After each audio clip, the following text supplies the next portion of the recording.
Depuis la révolution islamique de 1979, l'Iran est dans un état de confrontation constant avec l'Occident, notamment avec les États-Unis et Israël. Ce climat conflictuel a favorisé une obsession pour la sécurité. Comment garantir la survie du régime face à des ennemis technologiquement supérieurs? Pour Téhéran, la réponse pourrait bien être la dissuasion nucléaire. Dans les années 2000, les services de renseignement occidentaux ont découvert que l'Iran développait secrètement des technologies liées à l'enrichissement de l'uranium. Officiellement, cela était présenté comme un programme civil. Cependant, les capacités des centrifugeuses, la dissimulation de sites et les liens avec les gardiens de la Révolution laissaient peu de doutes.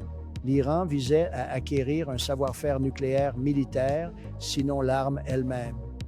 Pendant ce temps, l'Iran n'a jamais accepté l'existence de l'État hébreu.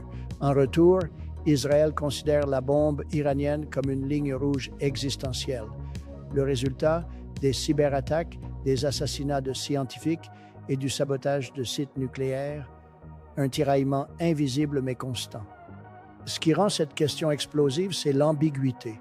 L'Iran ne revendique pas publiquement qu'il souhaite obtenir la bombe. Pourtant, tout est mis en œuvre pour s'assurer qu'il pourrait en obtenir une rapidement si nécessaire. Cela est appelé une capacité seuil.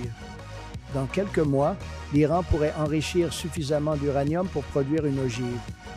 Pourquoi maintenant? Depuis le retrait des États-Unis de l'accord de Vienne, JCPOA, en 2018, l'Iran a rapidement relancé ses activités nucléaires. En 2023, l'AIEA estimait que le pays disposait déjà de suffisamment d'uranium enrichi pour plusieurs bombes si le régime choisissait de franchir la ligne.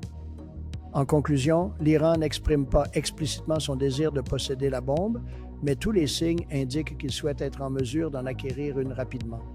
Cette stratégie de dissuasion ressemble de plus en plus à une course contre la montre. Alors que le paysage géopolitique évolue, les Iraniens ordinaires sont touchés par les répercussions de ces confrontations. La vie quotidienne se poursuit sur fond de négociations, de sanctions et de craintes d'escalade militaire.